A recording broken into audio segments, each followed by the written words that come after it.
తెలంగాణ ముఖ్యమంత్రి రేవంత్ రెడ్డి ఢిల్లీ పర్యటనలో ఉన్నారు. నిన్న ఇద్దరు కేంద్ర మంత్రులను సీఎం కలిశారు. ఇవాళ కేంద్ర మంత్రి జేపీ నడ్డాతో సమావేశమయ్యారు. ఇటీవల కాంగ్రెస్ లో చేరిన బీఆర్ఎస్ ఎమ్మెల్యే పోచారం శ్రీనివాస్ రెడ్డిని తీసుకెళ్లి కాంగ్రెస్ అధిష్టానం పెద్దలను కలిశారు.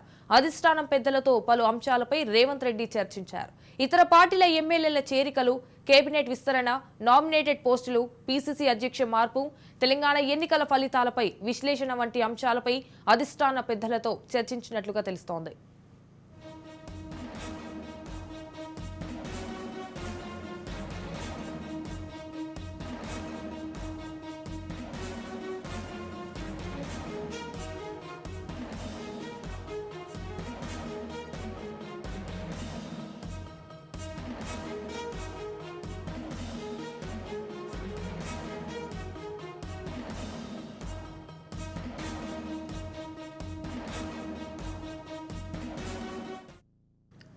కాగా సీఎం రేవంత్ రెడ్డి ఢిల్లీ పర్యటనలో భాగంగా నిన్న కేంద్ర గృహ పట్టణ అభివృద్ధి శాఖ మంత్రి మనోహర్ లాల్ ఖట్టర్ తో భేటీ అయ్యారు. రాష్ట్రానికి సంబంధించిన పలు అంశాలపై చర్చించారు.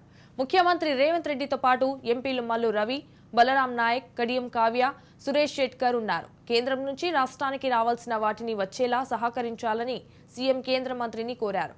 2024 నుంచి 25 ఆర్థిక సంవత్సరంలో బీఎల్సీ మోడల్లో తెలంగాణకు 2.70 లక్షల ఇళ్లు మంజూరు చేయాలని కేంద్ర గృహ నిర్మాణ, పట్టణ వ్యవహారాల శాఖ మంత్రి మనోహర్ లాల్ ఖట్టర్ కు ముఖ్యమంత్రి రేవంత్ రెడ్డి విజ్ఞప్తి చేశారు.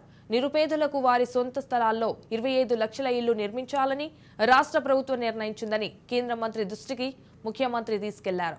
అయితే కేంద్ర మంత్రి ఖట్టర్ను ముఖ్యమంత్రి రేవంత్ రెడ్డి అయిన నివాసంలో కలిశారు. రాష్ట్రంలో తాము నిర్మించాల్సిన 25 లక్షల ఇళ్లలో 15 లక్షలు ఇళ్లు పట్టణాభివృద్ధి సంస్థల పరిధిలోకి వస్తాయని, వాటిని లబ్ధిదారు ఆధ్వర్యంలోని వ్యక్తిగత ఇళ్ల నిర్మాణం పద్ధతిలో నిర్మించనున్నట్లు కేంద్ర మంత్రికి వివరించారు.